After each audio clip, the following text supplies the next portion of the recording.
یقیناً دعا جو ہے مومن کے لیے ایسا ہتھیار ہے کہ جب سارے سہارے ختم ہو جاتے ہیں تو دعا کا سہارا پھر بھی قائم رہتا ہے۔ بے شک۔ جب ہر طرف سے انسان کو اس کی مرض، اس کی تکلیف، پریشانی لا علاج ہو جاتی ہے تو اس وقت بھی بندہ یہی کہتا ہے کہ اللہ تبارک و تعالیٰ والی آس رہ گئی ہے، یعنی اللہ تبارک و تعالیٰ کی گلی جو ہے وہ اب بھی کھلی ہے، وہ راستہ کھلا ہے۔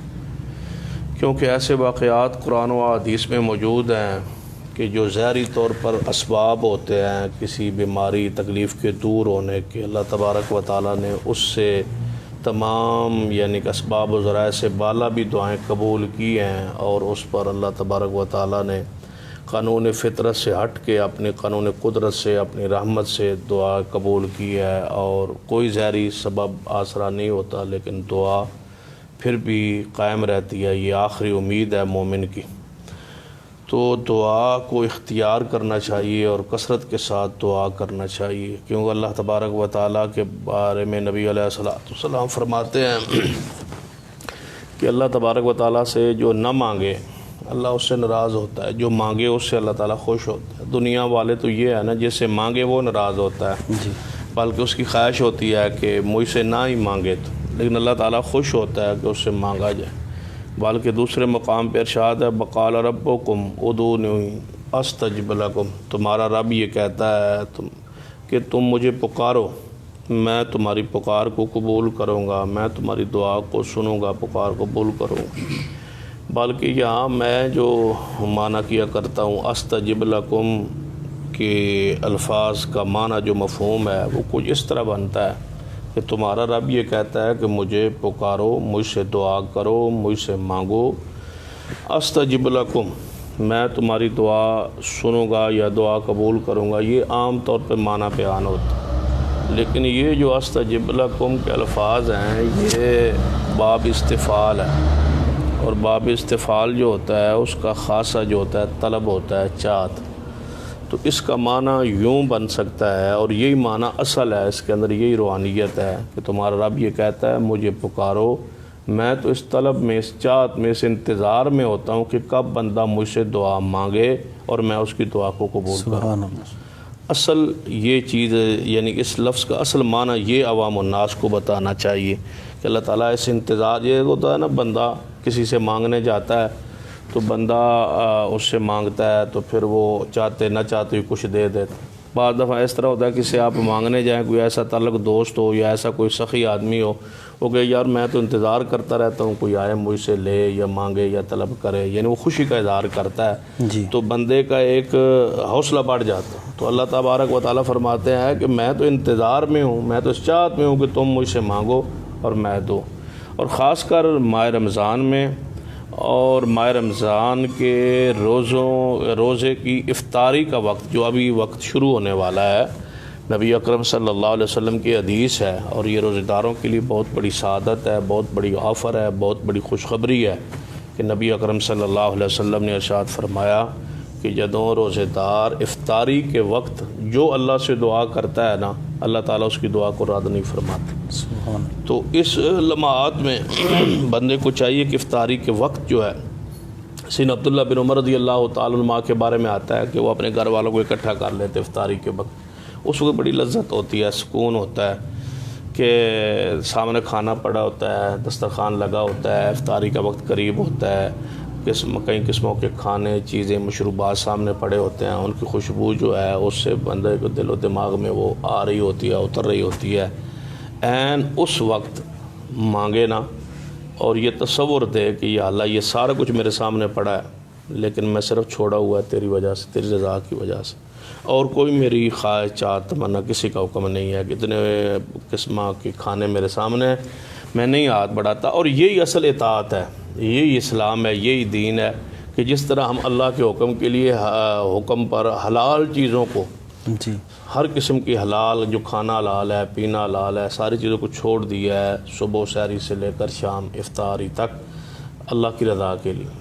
تو مومن کو چاہیے کہ اسی طرح ساری زندگی حرام چیزوں کو چھوڑ دے جس کو اللہ اس کے رسول نے اس پر حرام کیا ہے، یعنی حرام چیزوں سے ہمارا ہمیشہ روزہ ہوتا ہے، جی لیکن حلال چیزوں کو چھوڑنا اور سامنے چیزیں سارے پڑی ہوں، اس وقت بندہ دعا مانگ رہا ہو کہ یا اللہ یہ سب کچھ میرے سامنے پڑا ہے لیکن میں نہیں کھاتا کیوں، تیرا حکم ہے، تیرے رسول صلی اللہ علیہ وسلم کا حکم ہے، سارا دن میں بھوکا پیاسا رہا ہوں تیری رضا کے لیے، تجھے خوش کرنے کے لیے، تو مجھے پر راضی ہو جا اور دعا میری قبول فرما لے، تو اس وقت خوشخبری ہے کہ اس کی دعا رد نہیں ہوتی، ہر صورت میں اس کی دعا قبول ہوتی ہے۔ یہ بشارت ہے نبی اکرم صلی اللہ علیہ وسلم کی طرف۔ تو ہمیں چاہیے کہ آج پہلا روزہ ہے، اکثر ہمارے اس علاقے میں یا کئی علاقوں میں یا دوسرا روزہ ہے، خاص کر عرب ممالک میں یا دوسرے ممالک میں، تو ان کو چاہیے کہ افطاری کے عین وقت، ان کا تو وقت زیادہ ہوگا رہتا ہے ہماری نسبت، تو وہ دعا کریں، اور یہ دعا قبولیت کا چونکہ وقت ہے، اس وقت دعا کر لیں، ہو سکتا ہے ایسے روزے کی برکت سے، اسی دعا کی برکت سے اللہ تبارک و تعالی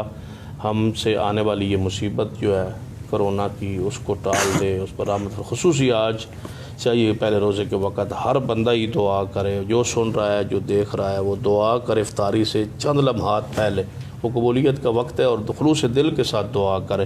لیکن اس کے لیے جو شرائط ہیں وہ ایک آدھ منٹ میں وہ اب آپ سن لیں کہ ایک تو اللہ تعالیٰ پر پورا یقین کے ساتھ مانگے، یہ نہ ہو کہ تیری مرضی ہے قبول کر لے، تیری مرضی ہے نہیں نہ قبول کر، بلکہ پورے یقین کے ساتھ اللہ تعالیٰ سے دعا مانگے۔ اس کے بعد جو ہے اپنی روزی پر پوری طرح توجہ دے کہ وہ لقمہ آرام کا نہ ہو۔ ہماری جو دعائیں نہیں چڑھتی، قبول نہیں ہوتی، ہم پریشان ہو جاتے ہیں کہ شاید قبول نہیں ہو۔ اس کے بارے میں حدیث ہے، نبی علیہ الصلوۃ والسلام، مومن کی ہر صورت دعا قبول ہو جاتی ہے، لیکن اگر ان شرائط پر پورا اترتا ہو۔ اللہ تعالیٰ چاہے تو جو مانگتا ہے وہ دے دے، وہ چاہے تو آنے والی مصیبت ٹال دے، چاہے تو وہ ذخیرہ کر لے اور قیامت والے دن اس دعا کا اجر عطا کر دے، قیامت والے دن جنت کی صورت میں۔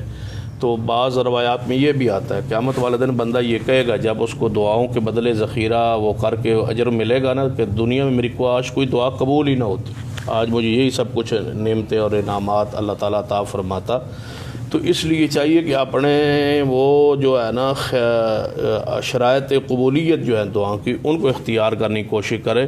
ان میں سب سے بڑی چیز جو ہے وہ عقل حلال ہے، کھانا حلال کا ہو، سحری حلال کے مال کی ہو، افطاری حلال کا مال سامنے پڑا ہو، اس میں سود نہ ہو، دھوکہ نہ ہو، ملاوٹ نہ ہو، یعنی کہ کم تول ناپ کے کمایا نہ گیا ہو، بہنوں بیٹیوں کا حق نہ کھایا گیا، بالکل صاف ستھرا مال حلال طیب پڑا ہو سامنے، اور اسی کے ساتھ روزہ رکھا ہوا ہو، تو کیسے ہو سکتا ہے سارا دن بھوکا پیاسا اللہ کے لیے اور وہ دعا قبول نہ کرے؟ یقیناً قبول ہوگی۔ اللہ سے دعا ہے اللہ تعالیٰ میں صحیح معنوں میں دعا کی قبولیت کی جو شرائط ہیں ان پر پورا اترنے کی توفیق عطا فرمائے۔ شیخ محترم، رسول اللہ صلی اللہ علیہ وسلم رمضان المبارک کے مہینے میں پہلے کی نسبت بہت زیادہ، جس طرح حدیث میں آتا ہے کہ تیز ہوا سے بھی زیادہ رسول اللہ صلی اللہ علیہ وسلم اللہ کے راستے میں خرچ کرتے تھے۔ تو صدقہ کرنے کے جو فوائد ہیں وہ آپ 5 فائدے ہمیں اس وقت آج کی اس نشست میں بتائیں، تاکہ خرچ کرنے والوں کو ایک رغبت بھی پیدا ہو جائے اور اللہ کے راستے میں خرچ کرنے کا ان میں ذوق بھی پیدا ہو جائے۔ اگر 6واں بھی ہو جائے تو کیڑا مسئلہ؟ انشاءاللہ فائدہ ہی جی بسم اللہ الرحمن الرحیم،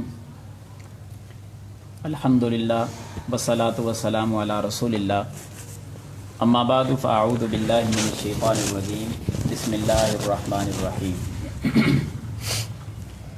یا ایہا الذین آمنوا انفقوا مما رزقناکم من قبل ان یأتی احدکم الموت،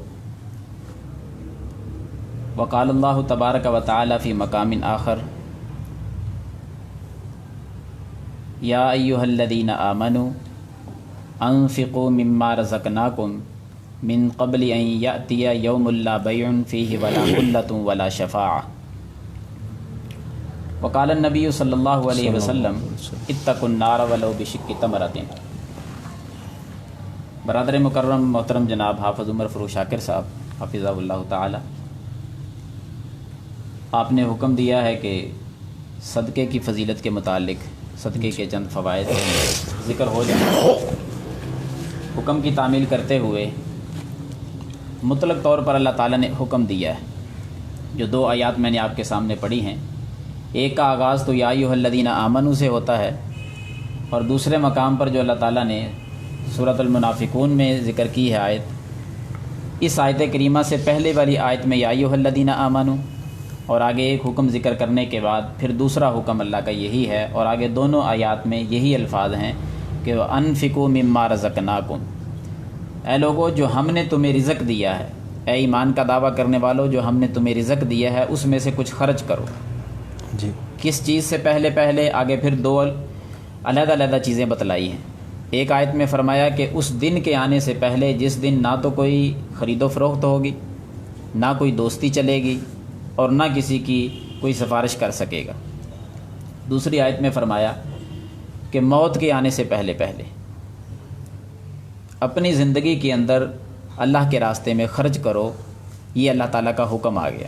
جی اللہ تعالیٰ نے یہ جو حکم دیا ہے، اس حکم کی تعمیل اللہ کے رسول صلی اللہ علیہ وسلم اپنی ساری زندگی کرتے رہے ہیں۔ بے شمار ایسی احادیث ہیں کہ پورے سال کے اندر نبی علیہ الصلاۃ والسلام کے سامنے جب کوئی آ جاتا سوال کرتا آ کر، کبھی ایسا مقام ایسی حدیث آپ کو نہیں ملے گی کہ نبی صلی اللہ علیہ وسلم نے اس کا انکار کیا ہو کہ آپ کو نہیں دینا۔ موقع مناسبت دے کر اس کی تعلیم تربیت کی ہوگی، گھر میں جو کچھ پڑا ہے اٹھا کر دے دیا ہوگا، کچھ بھی نہیں تو معافی مانگنے تک گئے ہیں، یعنی جیسے بندے نے کو قرض واپس کرنا ہوتا ہے، اس حد تک ناراضگی نہیں، جھگڑا نہیں، غصہ نہیں کیا۔ اور جیسے رمضان المبارک کا مہینہ شروع ہوتا، جیسے آپ نے بھی وہ اس حدیث کی طرف اشارہ کیا ہے کہ پھر آپ علیہ الصلاۃ والسلام کا ذاتی عمل کیا ہوتا تھا ماہ رمضان میں۔ باقی 11 مہینے بھی صدقہ کرتے، لیکن ماہ رمضان میں جا کر جو صدقہ کرتے وہ تو کمال کرتے۔ 5 مقام پر حدیث آتی ہے صحیح بخاری میں، سیدنا عبداللہ بن عباس رضی اللہ تعالیٰ عنہ راوی ہیں کہ آپ صلی اللہ علیہ وسلم کی سخاوت کا ہم اندازہ لگاتے کہ کتنی سخاوت کرتے ماہ رمضان میں۔ وہ فرماتے ہیں کہ تیز چلنے والی آندھی بھی نبی صلی اللہ علیہ وسلم کی سخاوت کا مقابلہ نہیں کر سکتی۔ سبحان اللہ، اتنی سخاوت کرتے آپ کہ آندھی بھی مقابلہ نہیں کر سکتی تھی۔ اور پھر ماہ رمضان میں آج پہلا روزہ ہے پاکستان میں، تو اسی بنیاد پر اسی حوالے سے میں بھی تمام سامعین و ناظرین سے گزارش کروں گا کہ ہمیں بھی اسی حدیث پر عمل کرتے ہوئے اپنے رزق میں سے جو اللہ نے ہمیں دیا، کیونکہ جب ہم پیدا ہوئے تھے تو ہمارے پاس تو لباس بھی نہیں تھا، سب کچھ اللہ نے دیا، اس اللہ کے دیے ہوئے مال میں سے ہم جتنا ہو سکے زیادہ سے زیادہ خرچ کریں۔ دور حاضر میں جو حالات لوگوں کے بنے ہوئے ہیں، کرونا وائرس کی وجہ سے لوگ پریشان ہیں، جی لاک ڈاؤن کی وجہ سے کاروبار سارے بند ہو چکے ہیں، لیکن اس کے باوجود بھی اللہ تعالیٰ کے ایسے بندے موجود ہیں دنیا میں جن کے پاس وافر مقدار میں رزق ہے، مال ہے، دولت ہے۔ انہیں چاہیے کہ وہ اپنے ان بھائیوں کا خیال رکھیں کہ جن کے پاس گھر میں پکانے کے لیے بھی کچھ نہیں ہے، شہری افطاری کے لیے کوئی چیز نہیں ہے۔ اس مہینے میں ہم اگر اس کا اہتمام کر لیں، اس انداز میں صدقہ خیرات کریں، تو یہ جو ہمارے ذہن میں ایک بات آ جاتی ہے نا کہ صدقہ کرنے سے مال کم ہو جائے گا، یہ بات ذہن سے آج نکال دیں کہ صدقہ کرنے سے مال کبھی کم نہیں ہوتا۔ جی سب سے بڑا فائدہ اور بنیادی فائدہ یہی ہے صدقے کا کہ صدقے سے مال کم نہیں ہوتا۔ یہ ہماری سوچ ہے کہ کم ہو جاتا ہے، یہ بات میں کہوں تو آپ شک کر سکتے ہیں، کوئی اور علاقے کا بڑا آدمی کہے تو شک ہو سکتا ہے۔ یہ بات جو ہے نا کہ صدقے سے مال کم نہیں ہوتا، یہ اس ذات نے کہی ہے کہ جس کی بات اللہ کی بات ہوتی ہے، اللہ نازل کرتے ہیں، نبی علیہ الصلوۃ والسلام فرما دیتے ہیں۔ بے شک اللہ کے رسول صلی اللہ علیہ وسلم کی حدیث صحیح مسلم میں ہے، آپ نے فرمایا کہ ما نقصت صدقۃ من مال، صدقہ کبھی بھی مال کو کم کرتا ہی نہیں۔ پھر صدقے سے مال ہوتا کیا ہے؟ ظاہری طور پر تو وہ کم ہوتا دکھائی دیتا ہے، لیکن خود اللہ تعالیٰ نے جو قرآن مجید میں بات ذکر کی ہے وہ بھی کمال درجے کی ہے۔ نبی علیہ السلام نے فرمایا کہ مال کم نہیں ہوتا، اللہ تعالیٰ نے فرمایا مال بڑھ جاتا ہے، تم کمی کی طرف سوچتے ہو، مال تو بڑھ جاتا ہے۔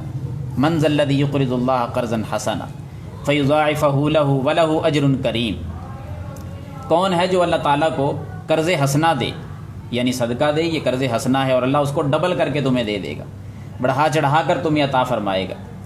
سورۃ تغابن میں اللہ تعالیٰ فرماتے ہیں کہ ان تقرضوا اللہ قرضا حسنا یضاعفہ لکم ویغفر لکم، کہ اگر تم اللہ کو قرض حسنا دو گے تو اللہ تعالیٰ تمہیں مال بھی بڑھا کر دے گا اور تمہارے گناہوں کو بھی معاف فرما دے گا۔ سبحان اللہ، گناہ معاف ہو جاتے ہیں، مال بڑھ جاتا ہے۔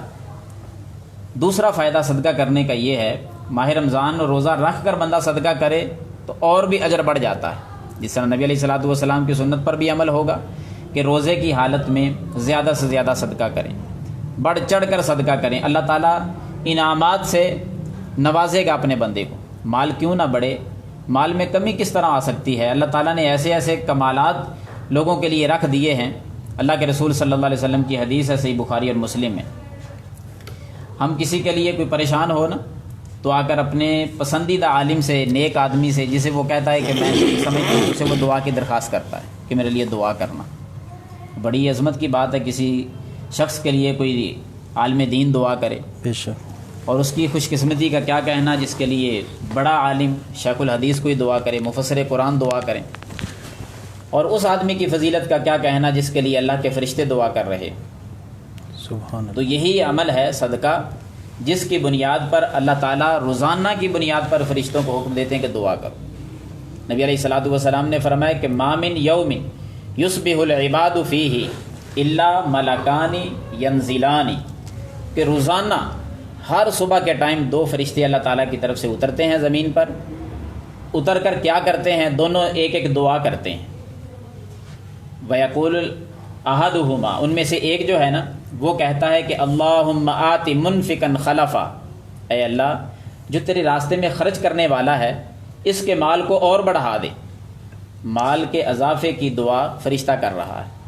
اور دوسرا فرشتہ وَيَقُولُ الْآخَرُ، اور دوسرا فرشتہ جو دعا کرتا ہے وہ یہ کہتا ہے کہ اللہم آت ممسکا تلفا، اے اللہ جو مال کو جوڑ کے رکھتا ہے، کنجوسی دکھلاتا ہے، بخیل آدمی ہے، خرچ نہیں کرتا تیرے راستے میں، یا اللہ اس کا جتنا مال پڑا ہے اس کے مال کو تباہ و برباد کر۔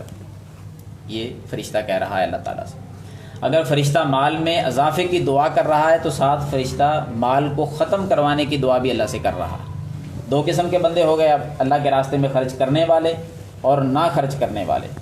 اور پورے معاشرے میں اگر نظر دوڑائی جائے تو دنیا اسی چکر میں ہے ساری، کھانے میں، پہننے میں، جمع کرنے میں، کئی نسلوں تک جوڑ کر رکھنے کے چکر میں دنیا اسی میں لگی ہوئی ہے۔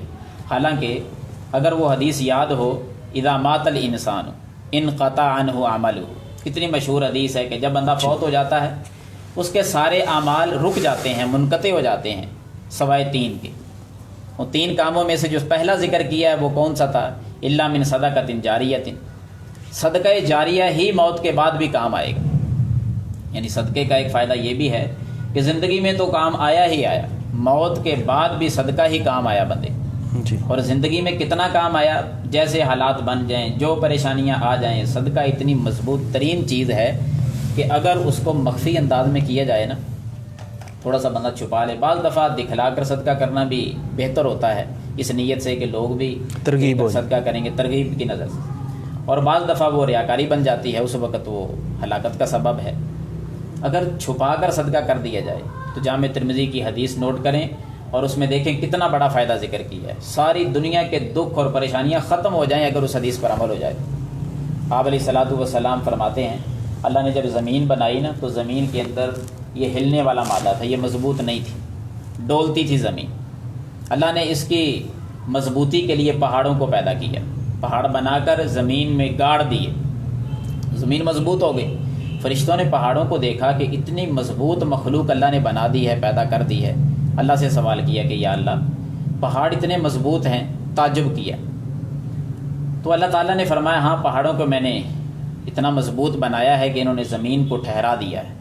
فرشتے پوچھتے ہیں یا اللہ کوئی پہاڑوں سے مضبوط چیز بھی تو نے پیدا کی ہے؟ اللہ فرماتے جی ہاں میں نے لوہے کو اس سے بھی مضبوط بنایا ہے، لوہے کے ذریعے پہاڑوں کو، پتھروں کو توڑ دیا جاتا ہے۔ فرشتے پہلے سے بھی زیادہ تعجب میں آئے کہ یا اللہ لوہے سے بھی مضبوط کچھ ہوگا؟ جی آگ میں نے پیدا کی ہے جس کے اندر اتنی طاقت ہے کہ لوہا آگ میں ڈال دیا جائے پگھل جاتا تو لوہا پگھل جاتا ہے۔ فرشتے پہلے سے بھی زیادہ تعجب میں آئے، پھر سوال کرتے ہیں یا اللہ آگ سے مضبوط کوئی چیز؟ جی میں نے پانی پیدا کیا ہے، پانی کو آگ پہ ڈالا جائے آگ ختم ہو جاتی ہے، بجھ جاتی ہے۔ پھر اللہ فرماتے ہیں میں نے ہواؤں میں اتنی طاقت رکھی ہے کہ ہوا چلائی جائے تو آگ جو ہے وہ بھی ختم ہو جاتی ہے، پانی جو ہے پانی کو اٹھا کر آسمانوں پہ ہوائیں لے جاتی ہیں۔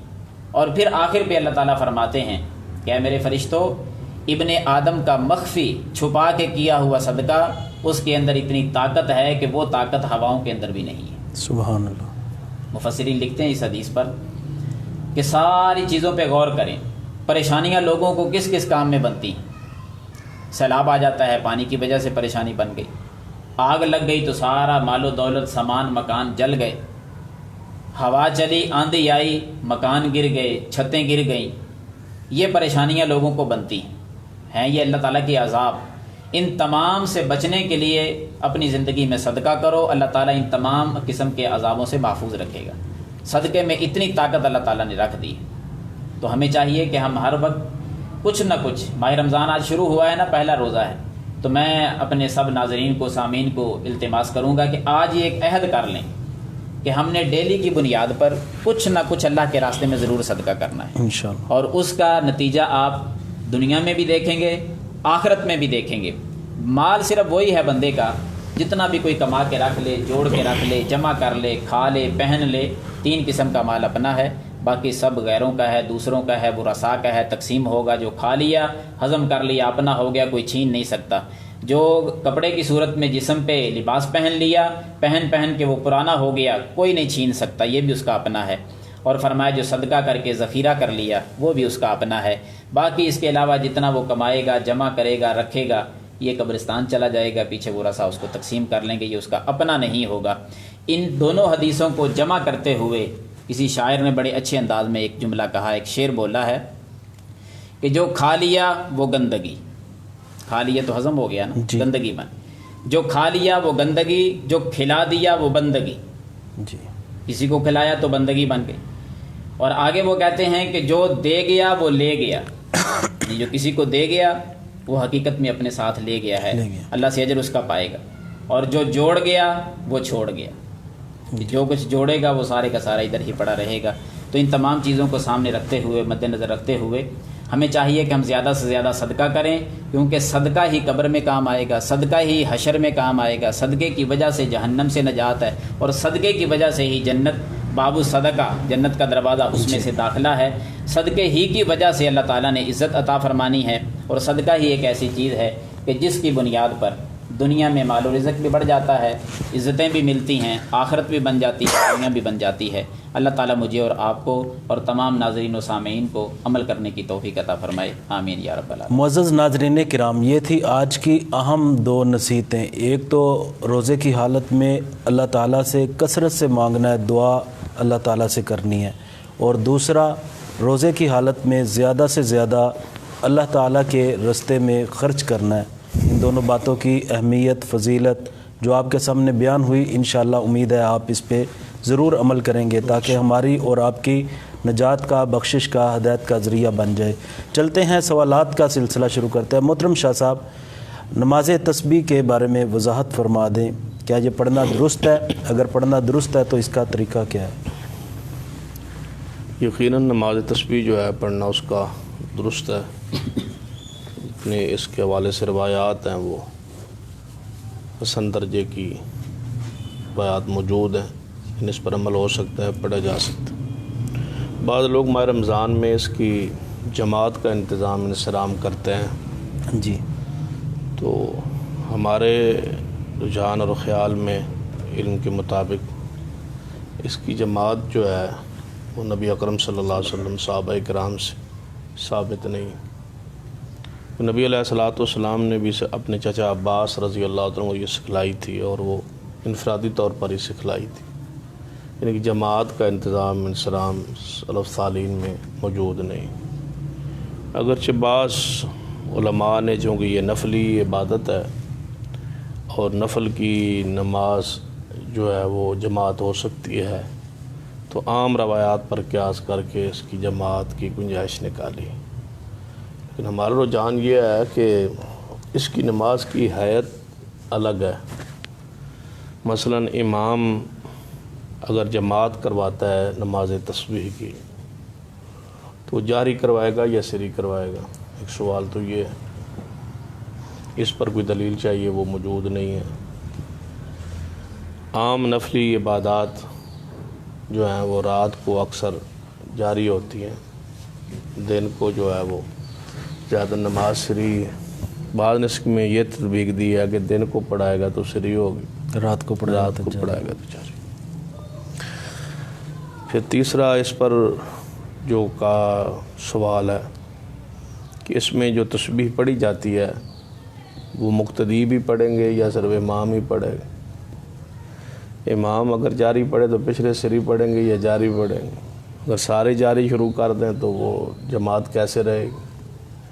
سارے سری شروع کر دیں تو پچھلوں کی تعداد پوری ہوئی ہے یا نہیں ہوئی، امام پہلے چلا گیا ہے۔ تو لہذا ان ساری چیزوں کو سامنے رکھتے ہوئے ہمیں جو بات سمجھ آتی ہے یہ انفرادی ہی ہے۔ اس میں 75 مرتبہ وہ کلمہ تسبیح جو ہے وہ ایک رکعت میں پڑھنا ہوتا ہے۔ تو 4 رکعت نماز کا نیت کریں، یعنی کہ دل سے یہ ارادہ ہو، زبان سے تو الفاظ نہیں، حدیث میں منقول۔ نماز کو شروع کریں، سورۃ الفاتحہ پڑھیں، قرات کریں۔ جب قرات آپ کی حسب چاہت مکمل ہو جائے تو پھر وہ کلمہ تسبیح جو ہے سبحان اللہ والحمد للہ ولا الہ الا اللہ واللہ اکبر اللہ اکبر واللہ الحمد، یہ کلمہ جو ہے 15 مرتبہ وہاں پڑھ، پھر رکوع میں چلے جائیں۔ تسبیحات جتنی چاہیں پڑھنا چاہیں پڑھ لیں، اس کے بعد 10 مرتبہ یہ کلمہ تسبیح رکوع میں پڑھیں۔ پھر آپ قومے میں کھڑے ہو جائیں، حمدن کثیرن پڑھنے کے بعد 10 مرتبہ اس کلمہ تسبیح کو پڑھیں۔ پھر آپ رکوع سجدے میں چلے جائیں۔ تسبیحات پڑھنے کے بعد آپ 10 مرتبہ پہلے سجدے میں پڑھیں، پھر اٹھ کے بیٹھ جائیں، جلسہ 2 دعا پڑھیں مسنون، پھر 10 مرتبہ یہاں پڑھیں، پھر دوسرے سجدے میں چلے جائیں، وہاں جا کے 10 مرتبہ تسبیحات کے بعد اس تسبیح کو پڑھیں، پھر اٹھ کے بیٹھ جائیں، جلسہ استراحت اس میں 10 مرتبہ پڑھیں، پھر دوسری رکعت کے لیے کھڑے ہو جائیں۔ اس طرح اپنی 4 رکعت کو مکمل کریں، 75 مرتبہ یعنی کہ ہر رکعت میں پڑھنا۔ بعض لوگوں کا یہ خیال ہے کیونکہ ان کے مسلک میں وہ جلسہ استراحت نہیں تھا جی، تو انہوں نے 75 مرتبہ بھی پڑھنا تھا اور جلسہ استراحت بھی مسلک میں نہیں تھا، تو انہوں نے ترتیب کچھ اور نکالی ہے کہ 25 مرتبہ قیام میں پڑھ لیں، جی 15 مرتبہ پہلے قرات سے اور 10 مرتبہ قرات کے بعد یہ آپ کا کلمہ تسبیح جو ہے وہ پورا ہو جائے گا۔ ہمارے علم میں ایسی کوئی دلیل موجود نہیں ہے صحیح سند کے ساتھ 25 مرتبہ آپ نے قیام میں پڑھنا ہے، وہ ان کی مسل کی کوئی خاص مجبوری تھی کہ جلسہ استراحت ان کو ماننا پڑنا تھا۔ جی، جلسہ استراحت ایک مستقل سنت ہے نبی علیہ الصلوۃ والسلام کی، اور وہاں نماز تسبیح نے تو مور لگا دی ہے کہ وہاں 10 مرتبہ کلمہ پڑھنا اس بات کی دلیل ہے کہ وہ سنت ہے۔ جی محترم شاہ صاحب، کیا ولی کی کوئی اور اجازت بات رہ گئی ہے تو شیخ صاحب آپ بیان۔ ٹھیک ہے۔ محترم شاہ صاحب، کیا ولی کی اجازت کے بغیر نکاح ہو سکتا ہے؟ ایک مسئلہ، اور دوسرا مسئلہ یہ ہے کہ والد کی موجودگی میں کوئی اور ولی بن سکتا ہے؟ یہ جو سوال ہے، ایک تو ہے ہو سکتا ہے، ہو تو گئے ہمارے ملک میں کہیں ہو گئے پھرتے ہیں، اور گھر آباد ہو وہ لڑکیاں لے کے پھرتے ہیں۔ جو شریعت کی احکام ہے نا وہ بڑے اعتدال اور بڑے خوبصورت ہے۔ دیکھیں کہ پوری دنیا اس پر متفق ہے کہ بچی پر جبر نہیں ہو سکتا، جی، کوئی دنیا کا مسلک مذہب اجازت نہیں دیتا، ساری دنیا کہتی ہے کہ بچی کی رضا نہ ہو تو نکاح نہیں ہوتا، لیکن جس باپ کے ہاں وہ بچی پیدا ہوئی اس کی عزت وقار اور غیرت کے برعکس اس چیز کو قبول کر لیا گیا، اور کچھ مسالک نے باقاعدہ اس کو مذہب بنا لیا کہ بچی کی مرضی کے بغیر تو نہیں ہو سکتا، لیکن باپ کی مرضی کے بغیر، ولی کی مرضی کے بغیر ہو سکتا ہے۔ شریعت نے اعتدال کا راستہ دیا ہے کہ بچی کی مرضی کے بغیر بھی نہیں ہو سکتا، باپ کی اجازت کے بغیر بھی، ولی کی اجازت کے بغیر بھی نہیں ہو سکتا۔ دونوں کو لا نکاح الا بولی، یعنی رسول رحمت صلی اللہ علیہ وسلم نے فرمایا کہ ولی کے بغیر نکاح نہیں ہوتا۔ اسی طرح نبی علیہ الصلوۃ والسلام کے پاس ایک خاتون آئی، اس نے کہا یا رسول اللہ صلی اللہ علیہ وسلم، میرے باپ نے میرا بچپن پہ نکاح کر دیا تھا، تو اب میں نہیں اس کو پسند کرتی، نہیں چاہتی کہ وہاں جاؤں۔ تو اب نبی علیہ السلام فرما سکتے تھے نہیں تیرے باپ نے نکاح پڑھایا ہے تو ولی کے بغیر نکاح نہیں ہے، لہٰذا ہر صورت میں جا، ایسا نہیں فرمایا۔ فخیرہا رسول اللہ صلی اللہ علیہ وسلم، نبی علیہ السلام اس عورت کو، بچی کو اختیار دے دیا کہ اگر تو قائم رکھنا چاہے نکاح تو تیری رضا ضروری ہے، اور اگر تو نہیں چاہتی تو نکاح یہ ختم ہو جائے گا۔ تو گویا ادھر حدیث یہ بھی موجود ہے، ادھر بچی کا اختیار بھی موجود ہے، دونوں کا اختیار ہے، دونوں راضی ہوں گے تو وہ نکاح قائم ہوگا۔ لیکن ہمارے معاشرے میں بچی کی رضا کو تو مقدم سمجھا جاتا ہے یا ضروری سمجھا جاتا ہے، اور باپ کی مرضی کے بغیر بچی مفرور گھروں سے بھاگ کے نکاح کرتی ہیں اشناؤں کے ساتھ، اس پر قتل و غارت پھیلتی ہے، فساد پھیلتا ہے، رشتے ٹوٹتے ہیں، برادریاں ٹوٹتی ہیں۔ جتنے قتل و غارت ہے نا ہمارے ملک میں، اس کی بنیاد ہی یا عورت ہوگی یا زمین ہوگی، اس کے علاوہ تو کوئی دوسری یا کرو یا کوئی مال ہوگا، پیسہ، تین صورتیں ہی ہیں، یا مال کی لڑائی ہوگی، یا عزت کی غیرت کی لڑائی ہوگی، یا پھر زمین کی لڑائی ہوگی، یہی صورتیں ہیں۔ تو اکثر لڑائیاں جو ہیں اسی بنیاد پر ہیں۔ کئی ایسے لوگ ہیں جو بیچارے بڑے مشکل سے بستیاں چھوڑ گئے، علاقے چھوڑ گئے، بچی بھاگ گئی، برادری میں رہنے جو کے قابل نہ رہے، وہ بیچارے پریشان ہو کے ذلیل ہو کے چلے گئے۔ اس لیے باپ کی ولی کی اجازت بغیر نکاح شریعت نے قبول ہی نہیں کیا۔ نبی علیہ السلام کی حدیث ہے، سیدہ عائشہ رضی اللہ تعالیٰ عنہا اس حدیث کو روایت کرتی ہیں کہ جس عورت نے ولی کے بغیر نکاح کر لیا فنکاحہ باطل، 3 مرتبہ فرمایا اس کا نکاح باطل ہے، باطل ہے، باطل ہے، اس کا نکاح نہیں ہوگا۔ اب رہ گئی دوسرے سوال کا دوسرا حصہ کہ کیا باپ کے علاوہ کوئی ولی بن سکتا ہے؟ جب تک باپ موجود ہے اور اس کا وہ ہدایت پر ہے، دین پر ہے، عقل و فہم اس میں موجود ہے، اور وہ فیصلے کرنے کا اختیار رکھتا ہے، اس میں صلاحیت موجود ہے، تو اس کی ولایت حق ہے کہ وہی ولی ہے۔ ہاں اگر وہ اس ملک میں موجود نہیں ہے، دوسرے ملک میں اس کی رضا موجود ہے، تو کسی اور کو ولی بنایا جا سکتا ہے، یا اس کا باپ ظلم کرتا ہے، تشدد کرتا ہے، زیادتی کرتا ہے، کسی لالچ میں خود غرضی میں نکاح بچی کا کر دیتا ہے اور کرنا چاہتا ہے، اور بچی یہ سمجھتی ہے پوری امانت دیانت کے ساتھ، کوئی ایسا خفیہ تعلقات نہ ہو، خفیہ دوستی نہ ہو، کسی کا یاری نہ ہو، اور باپ کو چھوڑ کے نکاح کرنا چاہے، ایسی صورت نہ ہو، واقعی یہ سمجھتی ہو کہ میرا باپ مجھ پہ ظلم زیادتی کر رہا ہے، ایسے درندے لوگ دنیا میں موجود ہیں، تو اس بچی کے لیے اجازت ہے کہ وہ دروازہ کھٹکا سکتی ہے عدالت کا، عدالت خود اس کی ولی بن جائے گی، یا کسی اور کو ولی اس کی برادری میں اس کو لیکن جو بھاگ کے عدالت میں جاتی ہے وہ تو اس کے لیے کوئی وہ تو دوستی میں جاتی ہے نا، وہ تو یاری میں جاتی ہے، وہ تو اس معاشرے کے اندر فحاشی پھیلانے کے لیے جاتی ہے، وہ تو بدکاری کا راستہ کھولتی ہے، اس کے لیے تو یہ جائز نہیں۔ اس پھر ولی کو، کیونکہ ولی کے لیے مرشد ہونا بھی ضروری ہے، یعنی کہ عقل، شعور، یعنی کہ ظلم زیادتی کرنے والا نہ ہو، رشد و ہدایت، صحیح امانت دیانت کے ساتھ اپنی بچی کا نکاح کرے۔ اگر اس میں ظلم اس کا ثابت ہو جائے تو پھر اس کی ولایت جو ہے وہ ہو سکتی ہے۔ مثلا گھر کے اندر عدالت میں بچی نہیں جاتی، بچی گھر کے اندر باپ ظلم کرتا ہے، زیادتی کرتا ہے، شراب پیتا ہے، نشہ کرتا ہے، بے دین ہے، اس کو کوئی پتہ نہیں ہے، کسی لالچ خود غرض میں یا زبردستی نکاح کہیں کرنا چاہتا ہے، تو اس کا بھائی موجود ہے، ماموں موجود ہے، چاچا موجود ہے، تو اس کی مرضی کے بغیر اور اس کی یعنی کہ اپنی مرضی سے وہ نکاح شرعی طور پر جو ہے وہ کر سکتے ہیں۔ اگر واقعی باپ ظلم کرتا ہو تو جو اس کا باپ کے بعد قریبی ہے، اس کا بھائی موجود ہے، تو وہ نکاح کر دے۔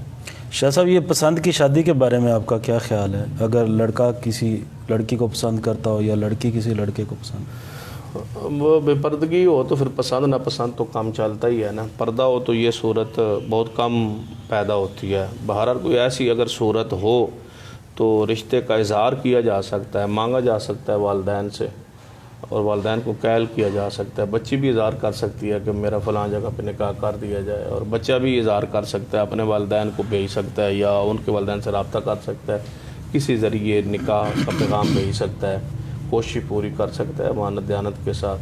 لیکن یہ کسی کی عزت کو خراب کرنا، کوئی لڑکی کو پسند کی صورت ایسی آ گئی ہے تو اس کو بھگانے کی کوشش کرنا، اس میں بے حیائی پیدا کرنا، اس سے گندی ملاقاتیں رکھنا، اس سے جو ہے تنہائی میں ملاقات یا فون کے ذریعے ملاقاتیں یا گپیں لگانا اور ان کی عزت کو پامال کرتے رہنا، یہ حرام ہے ساری صورتیں۔ یہ تو آنکھ کا اور کان کا زنا ہے، بدکاری، اور زبان کی یہ زنا بدکاری ہے، کسی غیر عورت سے جو ہے ایسی گفتگو کرنا خفیہ، یعنی فون کے ذریعے یا کسی بھی ذریعے۔ تو رشتے کا پیغام بھیج دے، اگر وہ مناسب سمجھیں گے تو اللہ کوشش اس کے لیے جتنی کر سکتا ہے کر لے، لیکن غلط راستہ اختیار نہ کرے۔ ہمارے ملک کا قانون ہے کہ 18 سال سے کم عمر کا لڑکا یا لڑکی شادی نہیں کر سکتے، شریعت اسے کس نظر سے دیکھتی؟ شریعت میں تو کوئی ایسی پابندی بین نہیں ہے، شریعت میں تو نابالغہ بچی کا نکاح ہو سکتا ہے۔ یہی حدیث جو میں نے ابھی پڑھی ہے کہ میں چھوٹی تھی اور میرے باپ نے میرا نکاح کر دیا۔ اسی طرح ام المومنین سیدہ عائشہ رضی اللہ تعالیٰ عنہ کا نکاح 6 سال کی عمر میں ہو گیا تھا یا 7 سال کی عمر میں، پھر 9 سال کی عمر میں رخصتی ہو گئی تھی۔ بعد نے اس پر یہ بھی بیان کیا ہے کہ عرب کے ماحول رواج کے مطابق جو ہے وہ اتنی عمر میں وہ بلوغت یا قریب بلوغت وہ پہنچ جاتی تھی، یعنی عرب میں خواتین۔ بس اس طرح ہوتا ہے کہ کچھ بچیاں ایسی ہوتی ہیں جو بچے بھی کچھ ایسے ہوتے ہیں جو بنیادی طور پر پیدائشی طور پر ہی اعضاء کے لحاظ سے، جسم کے لحاظ سے، خوراک کے لحاظ سے مضبوط ہوتے ہیں اور وہ جلدی جو ہے یعنی کہ وہ قد کاٹ نکال آتے ہیں، ایسے ہیں۔ بلکہ وہ ہمارے ملک کی ایک 9 سالہ بچی جنہیں سافٹ ویئر بنا لیا تھا، وہ عرفہ کریم، جی تو سارے وہ مانتے ہیں کہ اس نے 9 سال کی عمر میں جو ہے وہ سافٹ ویئر بنا لیا اور یہ سارا کام کر لیا اور پوری دنیا کو حیران کر کے رکھ دیا۔ تو ایسی کچھ مرد بچے بھی اور کچھ بچیاں بھی ایسی ہوتی ہیں جو بالکل عجوبہ، اللہ تعالیٰ کی خاص قدرت یا خاص انعام یا اللہ نے کوئی خاص کام لینا ہوتا ہے۔ تو اس طرح سیدہ عائشہ رضی اللہ تعالیٰ عنہ کے بارے میں یہی ہے کہ ان سے اللہ تعالیٰ نے خاص ایک کام لینا تھا۔ 50 سال رسول اللہ صلی اللہ علیہ وسلم کے بعد اس نے ان کی امت کی رہنمائی کرنا تھی، دین کو سیکھنا تھا۔ قرآن پاک میں بھی سورۃ طلاق میں وضاحت موجود ہے کہ طلاق کے مسائل اس عورت کی عدت بیان ہوئی ہے جس عورت کا نکاح جو ہے نا وہ بلوغت سے پہلے ہو جائے، ابھی تک اس کو حیض نہ شروع ہوا ہو، تو اس کی طلاق اور اس کی عدت کے مسائل قرآن میں بیان ہو گئے ہیں۔ اگر نکاح نہ ہو سکتا ہوتا تو اللہ تعالیٰ قرآن میں اس کے مسائل و احکام ہی بیان نہ فرماتا نا۔ 29ویں پارے میں اور 28ویں پارے میں اللہ تبارک و تعالیٰ نے وضاحت کی ہے۔ ایک وہ عورت جس کو حیض آتا تو تھا لیکن بند ہو گیا ہے، تو اس کے مسائل و احکام بھی بیان کیے ہیں، اور اس کی جس کو ابھی تک حیض آیا ہی نہیں ہے یعنی بلوغت میں نہیں پہنچی تو اس کے طلاق ہو جائے تو اس کے مسائل احکام بھی شریعت میں موجود ہے۔ تو گویا قرآن سے ہی ثابت ہے کہ نابالغہ کا نکاح ہو سکتا ہے۔ محترم شاہ صاحب، ایک بہن سوال کر 18 سال تک بلوغت جو ہے نا یہ تو ویسے ہی کام یعنی کہ خلاف عقل ہے، کاہٹ بنتا ہے 18 سال کا، بلوغت تو بچی کی پہلے ہو جاتی ہے۔ 13-14 سال میں تو کوئی اختلاف ہی نہیں ہے، جی 14-15 سال۔ ایک بہن سوال کرتی ہیں کہ کیا میں اولاد کے حصول کے لیے آیت کریمہ کا ورد کر سکتی ہوں، اور کیا میں منت مان کے اعتکاف بیٹھ سکتی ہوں کہ اللہ تعالیٰ مجھے اولاد عطا کرے؟ یہ تو اعتکاف تو ایک نبی علیہ السلام کی سنت ہے، دل میں یہ کہا جا سکتا ہے، نیت ارادہ ہو سکتا ہے کہ میں یہ عمل کروں، اللہ تعالیٰ مجھ پہ یہ رحمت فرما دے، تو اس میں کوئی کوئی حرج والی بات نہیں ہے۔ اعتکاف کی منت بھی ہو سکتی ہے، روزوں کی منت بھی ہو سکتی ہے، کسی نیک عمل کی منت ہو سکتی ہے، عمرے کی ہو سکتی ہے، حج کی ہو سکتی ہے، تو لہٰذا اس پر کوئی قدغن پابندی نہیں ہے۔ اپنے دل میں یہ خواہش چاہت رکھ لے اور اس کے لیے اللہ تعالیٰ سے کے لیے رک جائے اعتکاف، اور اعتکاف میں دعا کرے کہ یا اللہ میں تیری رضا کے لیے بیٹھے ہو، اس عمل کو بطور وسیلہ پیش کرے جس طرح دیگر حدیث میں موجود۔ اور منت ایسے بھی مانی جا سکتی ہے نا کہ مجھے اولاد ہوئی تو میں اعتکاف بیٹھوں گا؟ ہاں یہ بھی ہو سکتی ہے، اس میں بھی کوئی حرج نہیں کہ اللہ تعالیٰ مجھے یہ بخشے تو میں یہ کام کروں گی، اولاد کو وقف کر دوں گی، آپ اعتکاف بیٹھوں گی، روزے رکھوں گی، کوئی بھی نیک عمل جو ہے اس کی اعتکاف یعنی کہ نظر مانی جا سکتی ہے۔ کسی خاص آیت مبارکہ سے اپنے طور پر ہی یا کسی بزرگ نے بتایا ہے کہ اس آیت سے یہ آپ پڑھیں اور اللہ تعالیٰ رات عطا کر دے گا، یہ کوئی ایسا مسنون معاملہ نہیں ہے کہ نبی علیہ السلام نے فرمایا ہوگا یہ آیت پڑھو تو بچہ ہوگا، لیکن کسی آیت مبارکہ کو پڑھنا اس ارادے نیت سے قرآن شفا ہے اور اللہ تعالیٰ مجھ پہ رحمت کرے گا، یا کسی بزرگ کا کوئی مجرب نسخہ ہے اس نے عمل کیا ہے اور اللہ تعالیٰ رحمت کر دیا، تو کوئی بات نہیں ہے انشاءاللہ۔ محترم شاہ صاحب، پہلے تشہد میں اور دوسرے تشہد میں بار بار انگلی کو حرکت دینا کیسا ہے؟ حدیث موجود ہے صحیح مسلم میں، سیدنا عبداللہ بن عمر رضی اللہ تعالیٰ عنہما فرماتے ہیں کہ نبی علیہ السلام جب تشہد میں بیٹھتے تو اپنے دونوں ہاتھ جو ہے وہ اپنے گھٹنوں پہ رکھ لیتے اور اس شہادت والی انگلی کو کھڑا کر لیتے، اور دوسری حدیث میں موجود ہے کہ نبی علیہ السلام درمیانی انگلی سے اس انگوٹھے کے ساتھ حلقہ بنا لیتے، اور حلقہ بنا کے جس طرح 53 کی صورت ہوتی ہے آپ اختیار کر لیتے، پھر اپنی انگلی کھڑی کر لیتے شروع سے ہی، اس حدیث سے یہ ثابت ہوتا ہے کہ شروع سے ہی کھڑی جائے، جب اذا قعد، جب بیٹھتے، حدیث میں یہی الفاظ ہیں۔ بعض لوگوں نے یہ کہا ہے کہ اشہد اللہ پر اس کو اٹھا لیں، لا الہ الا اشہد اللہ الہ الا اللہ کہنے کے بعد اس کو نیچے رکھ لیں، اس پر کوئی دلیل ہمارے علم میں موجود نہیں ہے، یہ کہاں سے شروع ہوا اور کس طرح شروع ہوا ہے۔ تو جب بھی بیٹھنا ہے تشہد میں درمیانہ و آخری ہو تو آپ کی صورت یہی ہونی چاہیے کہ آپ نے اس انگلی کو کھڑا کر لیں، شہادت والی انگلی کو، اس کو تھوڑا سا ٹیڑھا کر لیں، یہ بھی حدیث میں موجود ہے۔ اور نبی علیہ الصلوۃ والسلام اس کے ساتھ دعا کرتے، تو دعا کب کی جاتی ہے تشہد میں؟ آخر پہ۔ تو حدیث میں آیا تھا کہ نبی علیہ السلام اس کے ساتھ دعا کرتے، یعنی انگلی کھڑی ہوتی دعا کر رہے ہوتے، تو دعا آخر پہ ہی ہوتی ہے نا، یعنی درود پاک کے بعد۔ تو اس حدیث سے یہی ثابت ہوا کہ آخر تک نبی علیہ الصلوۃ والسلام اس کو اٹھائے رکھتے، اور اشارہ کرنا بھی حدیث پاک میں موجود ہے کہ اس کے ساتھ اشارہ کرتے۔ تو دعا کے وقت جو ہے نا خاص کر اشارہ جو ہے اس وقت کرنا چاہیے، کہ نبی علیہ الصلوۃ والسلام کی حدیث میں ہے کہ دعا کرتے اشارہ کرتے، تو دعا کے وقت تک، آخر وقت تک اس کو ہلاتے رہنا، اشارہ کرنا، یہ بھی حدیث ثابت ہے، اس کو کھڑا رکھنا بھی حدیث سے ثابت ہے۔ شیخ محترم، ایک بھائی پاک پتن سے سوال کرتے ہیں کہ ہمارے کچھ رشتہ دار ہیں، ہم ان سے ہر ممکن نیکی اور احسان کرتے ہیں، اچھائی کی کوشش کرتے ہیں، لیکن وہ ہر وقت ہمارے لیے برا ہی سوچتے ہیں۔ ابھی کچھ دیر پہلے انہوں نے ہمارے خلاف ایک پرچہ بھی کروایا ہے، لیکن ہمارا دل پھر بھی نرم ہے۔ اب رمضان المبارک آ گیا، ہم نمازیں پڑھتے ہیں، روزے رکھتے ہیں، لیکن ہمیں یہ فکر پھر بھی رہتی ہے کہ ان کی ناراضگی کی وجہ سے شاید ہماری نمازیں اور روزے قبول نہ ہوں۔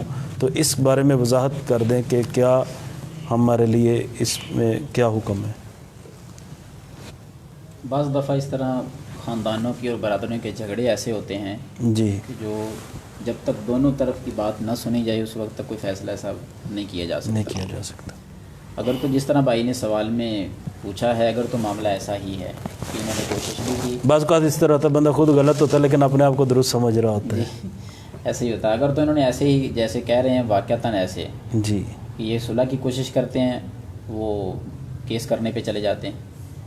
اب دونوں کو بٹھایا جائے، دیکھا تو پوچھا جائے کہ اتنا سنگین معاملہ کیوں ہو گیا کہ یعنی وہ پاگل ہوں گے نا بھائی، یہ صلح کرتے ہیں اور وہ کیس کرتے ہاں ہیں۔ جی، اب کہاں ہے کہ کوئی بندہ صلح کرنا چاہے، حقیقی بات ہے کہ کوئی صلح کرنا چاہے، یہ ممکن نہیں ہے کہ بالخصوص ہمارے پنجاب میں یہ ممکن نہیں ہے کوئی بندہ صلح نہ کرے۔ جی جی جس کے گھر چلے جائیں، دو چار بڑے آدمی ساتھ چلے جائیں، صلح تو ہو جاتی۔ جی جی پھر بھی اگر وہ صلح نہیں کرتا تو اصل صلہ رحمی یہی ہے، جیسا کہ پہلے بھی ہم ایک پروگرام میں یہ بات ذکر کر چکے ہیں کہ جو رشتہ داری کو توڑے اس کے ساتھ جوڑنے کی پوری کوشش کی جائے، اصل صلہ رحمی یہ ہے۔ جی تیسری بات یہ ہے کہ اگر واقعتاً معاملہ پھر بھی ایسا ہی ہے کہ وہ ایسا ہی سلوک کر رہے ہیں، یہ جوڑنے کی کوشش کرتے ہیں، وہ توڑنے میں لگے ہوئے ہیں، تو پھر اللہ کی طرف سے مدد آتی رہے گی، ان کو تو پریشان ہونے کی ضرورت ہی نہیں۔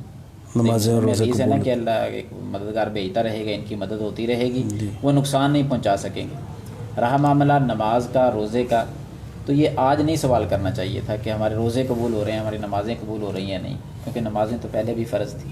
جی جی اس وقت بھی یہ فکر لاحق ہونی چاہیے تھی نا کہ نمازوں کا کیا بنے گا، دیگر نیکیوں کا کیا بنے گا۔ وہ واقعتاً حدیث ہے، صحیح مسلم میں بھی ہے، دیگر کتابوں میں بھی ہے کہ 3 دن سے زائد اگر ناراضگی ہوئی، اس میں صلح نہ کی، تو پھر ان کے اعمال نہیں قبول ہوں گے، کوئی بھی عمل قبول نہیں ہوگا۔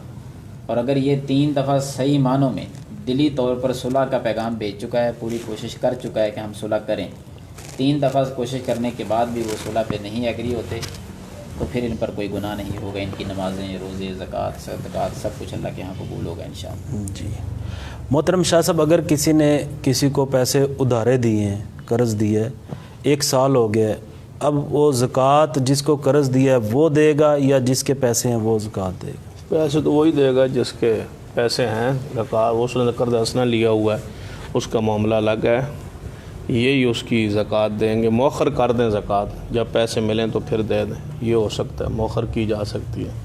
اگر یقینی ہے کہ مل جائیں گے تو دیتا رہے اپنی نقدی میں سے، کہ اس کو اپنی نقدی شمار کرے، جی اور سمجھتا ہے کہ نہیں تاخیر بھی ہو سکتی ہے، یا میرے پاس نہیں ہے پیسے کہ میں اپنے پاس زکوٰۃ بھی دوں، تو جب تک وہ نہیں ملتے اس کو مؤخر کرے، جب ملیں گے پھر اکٹھی دے دے زکوٰۃ، جتنے سال رکے رہے۔ شاہ صاحب سوال ہے، کیا امام مسجد کو عشر دے سکتے ہیں؟ امام مسجد کو عشر اگر وہ ان لوگوں میں شامل ہے جن پر زکوٰۃ لگ سکتی ہے، یعنی مسکین ہے، غریب ہے، تو حقدار ہے، مستحق ہے، تو اس کو عشر تو دیا جا سکتا ہے، لیکن صرف اس وجہ سے نہیں دیا جا سکتا کہ وہ امام مسجد ہے، یعنی امام مسجد کی بنیاد پر نہیں دیا جا سکتا اس کو عشر، اگر ان کا شمار ایسے لوگوں میں ہے کہ جو مستحق لوگ ہیں، یعنی کہ اگر جماعت اتنی کمزور ہے، بے حس ہے، بے فکر ہے اور لاپرواہ ہے، لیکن شاہ صاحب جو عشر دے سکتے ہیں وہ اچھی تنخواہ بھی تو دے سکتے ہیں، وہ ان میں کوئی غیرت والی چیز نہیں ہے، وہ گن رہا ہوں نا ساری چیزیں، یعنی اگر وہ جماعت لاپرواہ ہے، سست ہے، کاہلی کا شکار ہے، ان میں غیرت کا مادہ بالکل ختم ہو گیا ہے، وہ اپنے امام کے حقوق کو نہیں پہچان رہے، اس کو تنخواہ، اس کے وظائف کا خیال نہیں رکھ رہے، عشر کے مسئلے پوچھ رہے ہیں اور اپنے امام کو تنخواہ دے نہیں سکتے، ٹھیک ہے، تو ایسے کنجوس اور ایسے بخیل لوگوں کو چاہیے کہ وہ اس کو تنخواہ دیں اچھی، تاکہ وہ اس لائق نہ رہے، مستحقین میں نہ رہے، اور اگر کوئی ایسے بے حس لوگ ہیں تو پھر عشر تو وہ لے گا بیچارہ۔ شاہ صاحب اس دور میں خطیب اور امام کی کتنی تنخواہ ہونی چاہیے؟ ایک تو ہے ویسے یعنی کہ ظاہر بات ہے یہ کوئی پیشہ اور کاروبار تو ہے نہیں، لیکن وہ سب کچھ چھوڑ کے اللہ کی رضا کے لیے، اللہ کے گھر کے لیے وقف ہو جاتے ہیں، تو ان کی خدمت کس انداز میں؟ آپ ہی بیان کر دیں وہ کتنی ہونی چاہیے، باقی مسئلہ تو آپ نے بیان کر دیا ہے۔ تنخواہ اس کی کتنی ہونی چاہیے؟ تنخواہ اگر میں اس کو یعنی کہ فکس کروں گا نا تو لوگ اس کو مذاق کے طور پہ ہی لیں گے، سنجیدہ نہیں لیں گے، کیونکہ یہ ہمارا شعبہ ہے نا، لوگ اس کو مذاق سمجھیں گے۔ جی، مسئلہ یہ ہے کہ وہ مسجد کی اصل ضرورت ہے، اس رنگ سے مسئلہ سمجھانے کی کوشش کرتا ہوں تھوڑے وقت میں، کہ وہ مسجد کی اصل ضرورت، امام، قالین، پنکھے اور ٹائلیں اور جتنی چیز ضروریات مسجد ہیں، ان میں سے سب سے بڑی بنیادی ضرورت امام ہے۔ جی، اگر بھرتی مسجد کی نہ ہو، گہری جگہ ہو تب بھی نماز ہو جاتی ہے، عمارت نہ ہو تب بھی ہو جاتی ہے، خیمے والی ہو تب بھی ہو جاتی ہے، چھپر والی ہو تب بھی ہو جاتی ہے، کچی ہو تو تب بھی ہو جاتی ہے، امام نہ ہو تو کچھ بھی نہیں ہو سکتی۔ اصل ضرورت امام ہے۔ امام کی جملہ اخراجات جماعت کے ذمہ ہے، اس کا کھانا پینا، رہائش، نان نفقہ جو کچھ ہے وہ جماعت پورا اس کا کرے گی، اس کے آگے اولاد ہے، اس کے اخراجات ہیں، اس کی بچیاں ہیں، اس کے اخراجات ہیں، ان کی شادیاں، ان کے معاملات ہیں، بچے کی آگے شادیاں، بچیوں کی، اس کے بعد ان کے آگے معاملات سارے کے سارے جماعت کے ذمے ہیں، جب تک وہ اپنے پیروں پہ اولاد اس کی کھڑی نہیں ہو جاتی، پھر بھی اس کو وظیفہ دیتے رہنا چاہیے، اور اس کے بعد یعنی اتنا وظیفہ ہو جس سے جتنا اپنا ہی وہ جماعت والے خود لوگ، مسجد کا جو صدر ہے، مسجد کا جو منتظمین ہیں، جتنے ان کے اخراجات ہیں نا، اس کے مطابق امام کے اخراجات بھی اس کا خیال رکھنا چاہیے، اس کی دوائی کا، اس کے علاج معالجوں کا، یہ نہ ہو کہ وہ بچیوں کی شادی ہو تو صدقہ مانگ رہا ہو، خیرات مانگ رہا ہو، کوئی کسی کو کہ مجھے بکسا دیں، کسی کو کہ کوئی چیز دیں، کسی کو کہ مجھے پیسے دیں، صدقہ نہ مانگے، خیرات نہ مانگ رہا ہو، اس کو جملہ اخراجات جماعت یہ کرے کہ 2 بچیاں ہیں تو وہ قوم کی ہیں، وہ جماعت کی بیٹیاں ہیں، اس کی جتنی بیٹیاں ہیں وہ جماعت کی ہیں نا، تو جماعت کو چاہیے ان کو اخراجات ادا کرے، ان کی تعلیم کے، تربیت کے، معاملات کے اخراجات ادا کرے، اس پر 10,000 خرچ ہو، اس پر 30 ہو، 40 ہو، 50 ہو، 60 ہو، لاکھ ہو، 1.5 ہو، جتنا ہو وہ جماعت کے ذمہ ہے۔ جماعت کو چاہیے کہ اس کے سارے اخراجات اس کو بے فکر کر دیں کہ آپ کی کمائی ہماری ہے۔ صدر جو ہے اس کو چاہیے کہ اپنے کاروبار میں سے 10%، 15% جتنا حصہ ممکن ہے وہ اپنے کاروبار میں مسجد کے لیے وقف کر دے، اور نیت یہ ہو کہ یہ مسجد کے امام کی ہے، جتنی اس کی آمدن ہو۔ مثلا اس کے صدر کی کافی، یہ کمیٹی کی کافی کاروبار ہے نا، 2 ہیں کاروبار، 3-4 بندے ہیں ان کے کاروبار ہیں، سارے 10% رکھ دیں نا کاروبار میں حصہ مسجد کا، اور مسجد کے خطیب کا، اس نیت سے کہ مسجد کا جو خطیب ہوگا اس کی بچوں کی، اس کے گھر کی پوری کفالت ہم ادا کریں۔ لیکن نبی علیہ الصلوۃ کے لیے اللہ نے مال خمس کو معین کر دیا تھا کہ یہ رسول اللہ صلی اللہ علیہ وسلم کا، ان کے رشتہ داروں کا، اس کے قرابت داروں کا، یہ باغ فتح کے جو مسائل ہیں یہ سارے نبی علیہ السلام۔ پھر سیدنا صدیق عمر نے یہی فرمایا تھا کہ آپ کے اخراجات ادا ہوتے رہیں گے، رسول اللہ صلی اللہ علیہ وسلم کے بعد بھی آل بیت کے اخراجات وہ اس باغ فتح کی آمدن سے ادا ہوتے رہے، تو اس علاقوں کی جتنی وہ آتا تھا سالانہ اس سے اخراجات اہل بیت کے قرابت داروں کے ادا ہوتے تھے۔ تو یہ سنت قائم رکھنی چاہیے کہ امام جو مسجد ہے نا اس کے جملہ اخراجات یا تو وہ خود کھاتا پیتا ہو، کاروباری ہو، معاملات ہو تو ٹھیک ہے، پھر وہ جماعت اللہ کی رضا کے لیے کراتا رہے، اور اگر ایسی صورت نہیں ہے، اس کی زمین نہیں ہے، اس کی آمدن نہیں ہے، تو اس نے ساری چیزوں کو چھوڑ کے وقف ہو گیا ہے مسجد دین کے لیے، تو وہ فی سبیل اللہ ہے نا، وہ اللہ کی راہ میں اپنے آپ کو اس نے، وہ مجاہد ہے، اللہ کی راہ میں اس نے اپنے آپ کو کر دی. اس کی بہنوں بیٹیوں کی بیویوں کی حرمت قوم پر ماں کی طرح ہے، وہ مجاہد فی سبیل اللہ ہے. تو اس کو پوری طرح اس کا خیال رکھنا چاہیے، اور جو غافل ہے جماعت اس کو توبہ کرنی چاہیے، اللہ سے معافی مانگنی چاہیے. جس کو یہ پتہ ہی نہیں ہے کہ ہمارے امام کے حالات واقعات کیا ہیں، وہ صدقہ مانگ رہا ہے، وہ خیرات مانگ رہا ہے، وہ لوگوں سے راشن مانگ رہا ہے، یہ جناب افطاریوں کے موقع پہ مانگ رہا ہے، لے رہا ہے، قبول کر رہا ہے، تو یہ ساری چیزیں جو ہے نا جماعت پر وبال ہوگا. پوری جماعت کو چاہیے کہ وہ اس کے خرچ اخراجات کی ذمہ داری پوری کرے، وگرنہ قیامت والا دن حالات جو ہے نا ان کے خلاف ہوں گے اور وہ امام ان کے گربانوں کو پکڑے گا. محترم شاہ صاحب، ہمارے اٹلی سے ایک بھائی ہیں عبدالرزاق محمدی صاحب، انہوں نے ایک بڑا اچھا کام شروع کیا ہے کہ وہ ایک مشن لے کے چلے ہیں، ایک تحریک کہ جو سٹیج ہے اس پہ سنجیدگی آنی چاہیے. جو پہلے تھی صرف قرآن و حدیث اور وہ بھی منہج سلف کی طرح اسلاف کے طریقے کے مطابق قرآن و حدیث ہی بیان ہونا چاہیے. یہ لطیفے اور یہ ہنسانہ اور یہ جگتیں ٹک ٹاک اس طرح کی جتنی بھی صورتیں ہیں یہ نہیں ہونی چاہیے. اس پہ آپ اپنا کچھ ریکارڈ کروا دیں. اس میں کوئی دوسری رائے نہیں ہے، تمام علماء کرام کا یہ تقریباً متفقہ ہی ہے بات، کوئی اس میں دوسری رائے نہیں ہے. اسٹیج پر انتہائی سنجیدگی ہونی چاہیے. دوسری بات ہے کہ اصل کام جو ہے نبی رحمت صلی اللہ علیہ وسلم کا وہ دعوت اللہ ہی تھا، وداعیا الی اللہ باذنہ وسراجا منیرا، کہ آپ داعی الی اللہ تھے. کنتم خیر امۃ اخرجت للناس تأمرون بالمعروف وتنہون عن المنکر ومن احسن قولا ممن دعا الی اللہ. تو یہ ذمہ داری ہے. نبی اکرم صلی اللہ علیہ وسلم کی جو بنیادی بعثت کے مقاصد تھے وہ یہی تھے. لقد من اللہ علی المؤمنین اذ بعث فیہم رسولا من انفسہم یتلو علیہم آیاتہ ویزکیہم ویعلمہم الکتاب والحکمہ وإن كانوا من قبل لفی ضلال مبین. تو نبی علیہ الصلوۃ والسلام تزکیہ کرنا، کتاب و حکمت کی تعلیم دینا، یہ رسول اللہ صلی اللہ علیہ وسلم کے فرائض میں شامل تھا. یہی آپ کی آمد کے مقاصد بنیاد. ہمارے یہاں افسوس یہ ہے کہ ہم نماز میں بڑے سنجیدہ ہیں اور ایک سنت کا خیال رکھتے ہیں، روزے کے حوالے سے، حج کے حوالے سے، عمرہ کے حوالے سے، زکوٰۃ کے حوالے سے چھوٹے چھوٹے مسائل پوچھتے ہیں. لیکن یہ دعوت ایک اہم ترین جو ہے وہ ذمہ داری ہے. اس کو ادا کرتے ہوئے اپنی مرضی، ہر کوئی اپنی رائے کے مطابق، اپنے فہم کے مطابق، اپنی انداز کے مطابق وہ بیان کیے جا رہا ہے. اس میں کوئی جو ہے لطیفے یا اس طرح کی جھوٹی باتیں گڑ گڑ کے بیان کر رہا ہے جس کی کوئی حقیقت نہیں ہوتی.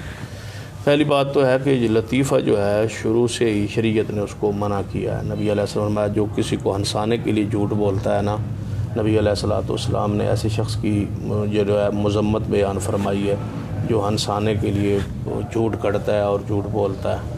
تو ہمارے اسٹیجوں پر اکثر یہی ہوتا ہے کہ لطیفہ ایک گڑا یا مشہور ہوتا ہے عوام میں تو اس کو اسٹیج پہ لے آئے. اس سے پوری طرح اعتراض کرنا چاہیے اور بچنا چاہیے. جو موجودہ ہمارا اسٹیج ہے اس میں جتنی سنجیدگی ہو، کہ آل الحدیث کی اسٹیج کی جو سنجیدگی زینت تھی اور لوگ اس کو مثال دیا کرتے تھے، اور ہمارے اسلاف اہل حدیث اور غیر اہل حدیث میں یہ فرق ہے، یہ فرق تھا. اور دوسری بات یہ ہے کہ ہمارے اسلاف جو تھے قابرین خطباء کرام تھے، ان کے کتاب آپ سن لیں. خطباء کی بات کرتا ہوں نا زیادہ، یہ بات علماء کرام کی طرف سے تو نہیں ہے، یہ زیادہ خطباء کی طرف سے، یعنی کہ ہمارے فیلڈ سے متعلقہ سوال ہے. ہمیں احساس کرنا چاہیے کہ ہم خطباء ہیں اور جن کے ہم وارث ہیں وہ بڑی شخصیات. حضرت یزدانی شہید رحمۃ اللہ علیہ کے آپ تقریر سن لیں، وہ ایک لفظ پر پورے قرآن آیات کو لے آتے، تیاری کر کے آتے، پڑھتے سناتے. مولانا حضرت اسلام حافظ اللہ شکوری رحمۃ اللہ علیہ شیخ القرآن مولانا محمد غیر سنجیدہ خطیب کی گفتگو کو وہ نہیں بیان کرنے دیتے تھے اور نہیں سنتے تھے، اور اس پر رد بھی کرتے تھے. اور نجی محفلوں میں بھی میری ان سے کافی ملاقاتیں تھیں ہوئی. یہاں میرے پاس تشریف بھی کئی دفعہ لائے اور رہے، راتیں بھی رہے ایک دو دفعہ. تو اس پر غم زدہ ہوتے تھے کہ فلاں خطیب جو ہے وہ سنجیدہ گفتگو نہیں کرتا، فلاں نہیں کرتا. اس وقت اگر کوئی ایسا اکا دکا اس وقت تھے. اب تو ہم زیادہ ہو گئے ہیں اسٹیج پہ، یہ چیزیں زیادہ ہو گئیں، بلکہ اس کو بطور فیشن اپنا لیا گیا ہے. تو اس لیے میں نصیحت ہی کروں گا، کوشش بھی کرتا ہوں، ساتھیوں کو قائل کرنے کی کوشش کرتا ہوں، خطباء کرام سے بھی گزارش کروں گا کہ ایک تو لطیفوں سے اپنے آپ کو پوری طرح اس سے پرہیز ہو. دوسری گزارش یہ ہے کہ کوئی ایسی بات نہ ہو, کوئی ایسا جملہ نہ ہو جو کسی فلم سے یا کسی ڈرامے سے یا کسی چیز سے لیا گیا ہو اور اس کو سٹیج کی زینت بنایا جائے تاکہ لوگ استہزاء کریں, مذاق کریں ہمارے مسلک کا, ہمارے منہج کا. پوری طرح امانت دیانت کے ساتھ اس کو پیغمبر علیہ الصلوۃ والسلام کی وراثت سمجھ. ہاں مزاح ہوتا تھا نا کئی تقاریر میں, حضرت شیخ القرآن رحمۃ اللہ علیہ کی تقریروں میں کچھ نہ کچھ مزاح کی صورت آپ کو ملے گی, لیکن اس میں سنجیدگی بھی ہوتی تھی اور اس میں بھی کوئی نہ کوئی مسلک کی دعوت ہوتی تھی. جی میں اس کی آپ کو ذرا ایک دو مثالیں سنا دیتا ہوں. جی یعنی کہ ایسے جو مزاح ہوتے تھے نا تو اس میں کوئی نہ کوئی حکمت بھری بات ہوتی تھی. تو مثلاً کوئی مزاح کے طور پہ وہ کہہ دیتے کہ آپ کہتے ہیں قبر والے سنتے ہیں, قبر والے جو ہے ہماری دعا پکار یا ہماری حالت کیفیت کو جانتے ہیں, دیکھتے ہیں, سنتے ہیں. تو اس میں کوئی نہ کوئی آپ کہہ دیتے کہ آپ نے کہتے ہیں آپ سلام جا کہتے ہیں تو قبر والے سنتے ہیں, تو آپ فرما دیتے کہ وہ پھر آپ جب وہ جواب دیتے ہیں تو آپ جواب سنتے ہیں, تو کہتے ہیں جواب نہیں سنتے, تو فرماتے ہیں پھر دونوں میں مردہ کون ہے, وہ مردہ ہے یا آپ مردے ہیں, آپ تو سن نہیں رہے اس کا جواب اور آپ کا وہ جواب سن رہے. یعنی اس طرح مزاح کے طور پر بھی جو ہے مسئلہ سمجھاتے. جی تو یہ ہوتا تھا, یہ نہیں ہوتا تھا کہ ہنسانے کے لیے صرف مزاح ہو. یہ حضرت شیخ القرآن رحمۃ اللہ علیہ کی تقاریروں میں ایسا مزاح نہیں ملے گا جس میں کوئی ایسی چیز ہو, یا کوئی انتہائی کوئی سیاسی جلسہ ہو رہا ہوتا تو اس میں کوئی ایسی بات ہو جاتی. تو لیکن اس طرح جو اس کو رواج بنا لینا, اپنا سٹائل بنا لینا, اپنا انداز بنا لینا, یہ نہیں تھا. اس سے مکمل پرہیز کرنی چاہیے اور ایسے لوگوں کا جو ہے اچھے انداز میں ان کو سمجھانا چاہیے, ان کا رد کرنا چاہیے. جو لوگ اس طرح کے سٹیج کو یعنی کہ صورت لے آتے ہیں یا بناتے ہیں, کبھی حوصلہ افزائی نہیں کرنی چاہیے اور ان کا رد ہو اچھے انداز میں ہو, جس بھی طرح ممکن ہو سکتا ہے, جس میں مسلک کی سبکی نہ ہو اور مسلک کی عزت وقار پر عرف نہ آئے. اور ان سارے دوستوں کو, ساتھیوں کو سمجھانا چاہیے کہ آپ کی تقاریر میں یہ چیزیں ہیں اور نہیں ہونی چاہیے. ہم انشاءاللہ ان کے ساتھ ایسے معاملے میں وہ کوشش کریں, دوستوں کو قائل کرنے کی کوشش کریں. ہماری ان کے ساتھ انشاءاللہ ہر لحاظ سے قائم رہے گا. شاہ صاحب, گانے کی طرز پہ رسول اللہ صلی اللہ علیہ وسلم کی نعت پڑھنا یہ کیسا عمل ہے؟ یہ ظلم ہی ہے, زیادتی ہے گانے کی آواز میں, اس سے بچنا چاہیے.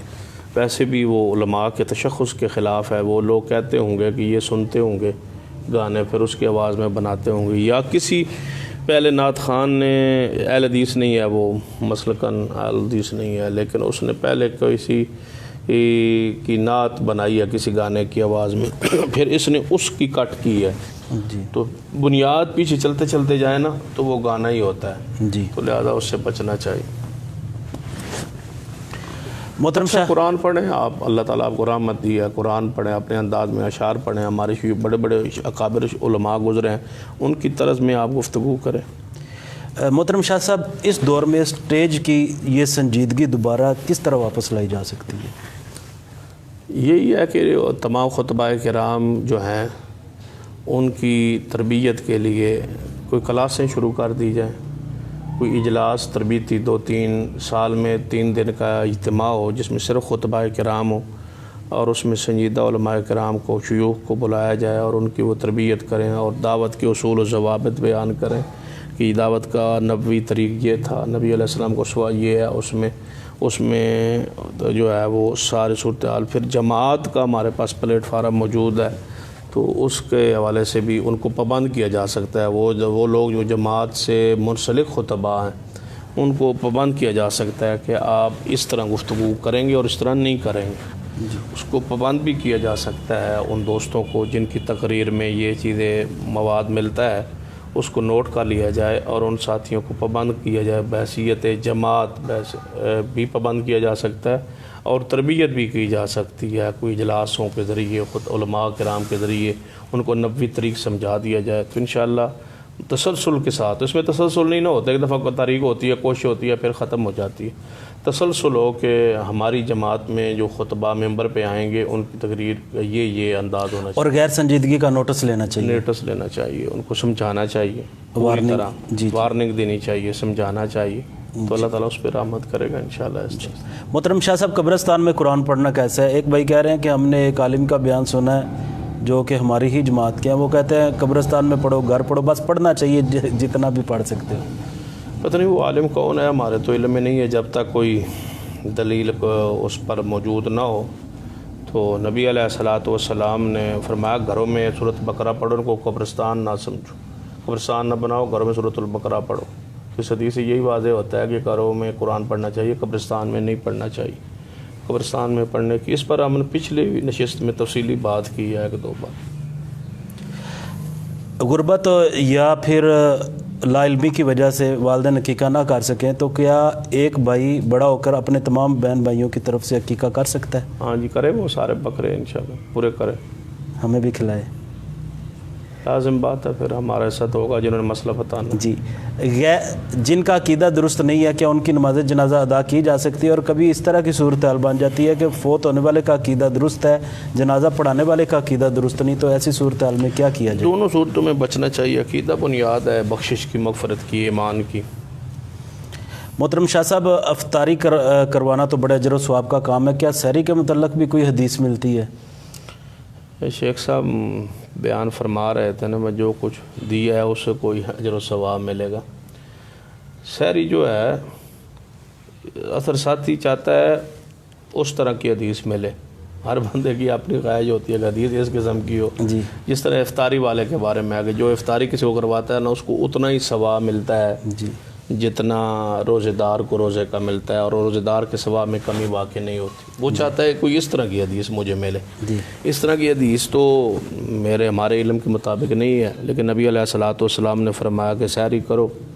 سحری کے کھانے میں اللہ نے برکت رکھی ہے، برکت ہے اس میں. جی، یہ مبارک کھانا ہے. سیدنا ارباض بن ساریہ رضی اللہ تعالیٰ عنہ جا رہے تھے، نبی علیہ الصلوۃ والسلام کو آواز دی، بتایا ہلم الی الغداء المبارک، کہ آؤ مبارک کھانے کی طرف، سحری کے ہمارے ساتھ کھاؤ، یہ مبارک کھانا ہے. جی. پھر قرآن پاک میں بھی سحری کھانے کا حکم ہے، وَكُلُوا وَاشْرَبُوا، آگے وضاحت موجود ہے، حَتَّىٰ يَتَبَيَّنَ لَكُمُ الْخَيْطُ الْأَبْيَضُ، کہ آپ سحری کھاؤ. قرآن پاک میں بھی اس کا حکم دیا گیا ہے. یہود و نصارہ کے روزے میں یہی اور مسلمانوں کے روزے میں یہی فرق ہے کہ ہم سحری کھاتے ہیں، وہ سحری نہیں کھاتے. تو سحری کھانی چاہیے. ایک اور حدیث ہے جو نبی علیہ الصلوۃ والسلام نے ارشاد فرمائی ہے، ان اللہ و ملائکتہ یصلون علی المتساحرین، کہ بے شک اللہ اور اس کے سارے فرشتے سحری کھانے والوں پر رحمت بھیجتے ہیں. اللہ رحمت بھیجتا ہے، فرشتے اس کی رحمت کی دعا کرتے. جس طرح الفاظ ہے نا، ان اللہ و ملائکتہ یصلون علی النبی، ان اللہ و ملائکتہ یصلون علی المتساحرین. تو لہذا سحری لازم بات ہے، جب آپ کھا رہے ہوں گے فرشتے رحمت کے آپ کے لیے مغفرت کی دعا کر رہے ہیں، اللہ کی طرف سے رحمت نازل ہو رہی ہوگی، تو جتنے بھی آپ کے گھر میں کھا رہے ہوں گے سب پر رحمت و برکتوں کا نزول، گویا آپ پر رحمت و برکتوں کا نزول ہے. تو روزہ آپ رکھوائیں، سحری لوگوں کو کھلائیں، اس میں برکت ہے، اس میں رحمت ہے. اور مبارک سحری، برکت والا کھانے جو سحری ہے وہ کھجور ہے. ہمارے ملک میں نا، پاکستان میں خاص کر افطاری میں تو کھجور ہے، سحری میں کھجور کا رواج کم ہے. حالانکہ بہترین برکت والی سحری جو ہے وہ کھجور کے ساتھ ہے. کھجور کے ساتھ روزہ رکھنے سے میں سمجھتا ہوں کہ قوت استطاعت میں جو ہے نا اضافہ ہوتا ہے، اور کمی واقع نہیں ہوتی، کمزوری نہیں ہوتی. بندے کو چاہیے کہ مسنون سحری کا بھی انتظام ہو، کچھ نہ کچھ کھجور کا بھی استعمال کرے. ہمارا سالن جان نہیں چھوڑتا. جی، بہت شکریہ شاہ صاحب. آپ کی طبیعت بھی کچھ ٹھیک نہیں تھی، لیکن اس کے باوجود آپ نے وقت دیا. ہم کوشش کریں گے کہ یہ پروگرام نماز تراویح کے بعد ہوگا. ایک بھائی کہہ رہے ہیں رمضان المبارک کے حوالے سے کوئی صرف ایک نصیحت فرما دیں. یہ لوگ افطاری ہم پہ پڑ جائے صاحب. جی، نبی اکرم صلی اللہ علیہ وسلم رمضان المبارک کے حوالے سے جو آپ ہی نصیحت فرماتے تھے وہ یہ ہے جو اصل روزے کا مقصد ہے. اور جب بھی کوئی آپ سے نصیحت کرنے کا کہتا تو آپ فرماتے کہ اتق اللہ اللہ سے ڈرو. یعنی اللہ تعالیٰ سے ڈرنے کا حکم رسول رحمت صلی اللہ علیہ وسلم فرماتے. اور روزے کا مقصد بھی یہی ہے، اللہ کا ڈر. ہاں، لعلکم تتقون، تاکہ تم پرہیزگار. اور یہ جب اللہ سے ڈرتے رہو گے تو کوئی گناہ نہیں کر سکو گے. جب اللہ کا ڈر ختم ہوتا ہے گناہ اسی وقت ہوتا ہے. تو جہاں بھی ہو اللہ سے تقوی کی نصیحت کرتا ہوں کہ اس سے ڈرتے رہیے. گناہوں سے اپنے آپ کو بچاتے رہیے، اور ایسے کہ تصور کیجیے کہ وہ مجھے دیکھ رہا ہے۔ بلکہ میں وہ اگلے دن کوئی سن رہا تھا کہ کوئی یعنی کہ اللہ تبارک و تعالیٰ اس طرح ہم یعنی کہ لوگوں کے تصور سے، والدین سے، بھائیوں سے، دوستوں سے ڈر چھپ کے گناہ کرتے ہیں۔ جی کاش وہ میں پڑھ رہا تھا ایک محدث کا بڑا سخت جملہ تھا جس نے مجھے تو ہلا کے رکھ دیا ہے۔ وہ فرماتے ہیں کہ اللہ تبارک و تعالیٰ کیا کہتا ہے کہ میرے بندے، میں ہی رہ گیا ہوں جس سے تو نہیں ڈرتا۔ اللہ، یعنی باپ سے بھی تو ڈر رہا ہے، ماں سے ڈر رہا ہے، بہنوں سے ڈر رہا ہے، بیٹیوں سے ڈر رہا ہے، دوستوں سے ڈر رہا ہے، رشتہ داروں سے ہر بندے سے ڈر کے چھپ کے تو گناہ کرتا ہے، پھر میں ہی رہ گیا ہوں جس سے تو نہیں ڈرتا۔ بس اسی پہ ختم کرتے ہیں۔ شیخ محترم، جس طرح کے دعا کے فضائل بھی بیان ہوئے اور یہ وقت بھی بڑا قیمتی ہے دعا کے لیے، تو امت مسلمہ کے لیے دعا کر دیں اور بیماروں کے لیے خصوصی دعا کر دیں، اللہ تعالیٰ شفا عطا فرمائے۔ ہاں جی، دعائیں آپ بزرگ ہیں، آپ کی دعا میری طرح آج۔ بسم اللہ الرحمن الرحیم، الحمدللہ رب العالمین، الرحمن الرحیم، مالک یوم الدین، لا الہ الا اللہ یفعل ما یرید، اللہم انت الغنی ونحن الفقراء، اللہم انت الغنی ونحن الضعفاء، الف لام میم، اللہ لا الہ الا هو الحی القیوم، اللہم انت الاحد الصمد الذی لم یلد ولم یولد ولم یکن له کفوا احد، اللہم صلی علی محمد وعلی آل محمد کما صلیت علی ابراہیم وعلی آل ابراہیم انک حمید مجید، اللہم بارک علی محمد وعلی آل محمد کما بارکت علی ابراہیم وعلی آل ابراہیم انک حمید مجید۔ اے اللہ، ہم سب کا یہاں مل بیٹھنا، دین کی باتیں کرنا اپنی بارگاہ میں قبول فرما لے۔ جن ساتھیوں نے جو سوالات کیے ہیں، جو جوابات یہاں سے نشر ہوئے ہیں، اللہ اپنی رحمت کے ساتھ سب کو ان پر عمل کرنے کی توفیق عطا فرما، ہم سب کو دین اسلام پر عمل کرنے والا بنا دے۔ اے اللہ، ہر قسم کی چھوٹی بڑی نیکی کرنے والا بنا دے۔ قبولیت کی گھڑیاں ہیں، اللہ اپنی رحمت کے ساتھ ہمارے روزوں کو قبول فرما لے، ہمارے گناہوں کو معاف فرما دے، نیکیوں میں تبدیل فرما دے، زیادہ سے زیادہ نیک اعمال کرنے والا بنا دے۔ اے اللہ، جب تک زندہ رہیں اسلام پہ رکھنا، جب موت آئے تو ایمان کی حالت میں کلمہ نصیب فرما دینا۔ اے اللہ، اپنی خاص رحمت فرماتے ہوئے اس ماہ رمضان ہمارے لیے مبارک مہینہ بنا دے۔ اے اللہ، اس مہینے کو ہمارے لیے مبارک مہینہ بنا دے۔ جو ملکی حالات پریشانی میں جا رہے ہیں، پوری دنیا میں ایک وائرس کی وجہ سے ساری دنیا پریشان ہے، اللہ اپنی رحمت کے ساتھ امت مسلمہ کی خاص مدد فرما دے۔ اے اللہ، پوری امت کو اس سے محفوظ فرما لے۔ اے اللہ، پوری امت کو اس سے محفوظ فرما لے۔ اے اللہ، ملکی حالات پوری دنیا میں اپنے اپنے ملک میں جو پریشانیاں ہیں، کاروباری لحاظ سے، صحت کے لحاظ سے، اللہ سب کو اپنی رحمت کے ساتھ حل فرما دے۔ اے اللہ، جو بیمار ہیں ان کو شفا یاب فرما دے، جو پریشان ہیں ان کی پریشانیوں کو دور فرما دے، جو اہل ایمان دنیا سے رخصت ہوئے ہیں، اللہ اپنی رحمت کے ساتھ ان کو جنت الفردوس میں اعلیٰ مقام عطا فرما دے۔ ربنا تقبل منا انک انت السمیع العلیم وتب علینا انک انت التواب الرحیم، وصلی اللہ تعالی علی خیر خلقہ محمد وعلی آلہ وصحبہ۔ معزز ناظرین کرام، یہ تھا آج کا لائیو سیشن۔ اس میں 2 سوال کمنٹ باکس میں بہت زیادہ آئے، ایک تو رمضان المبارک کے مسائل کے متعلق اور دوسرا نماز میں صف بندی کے متعلق کہ 3 فٹ کا 6 فٹ کا فاصلہ درست ہے یا نہیں، یہ جو آج کل حکومتی احکامات جاری ہوئے ہیں اس کے متعلق۔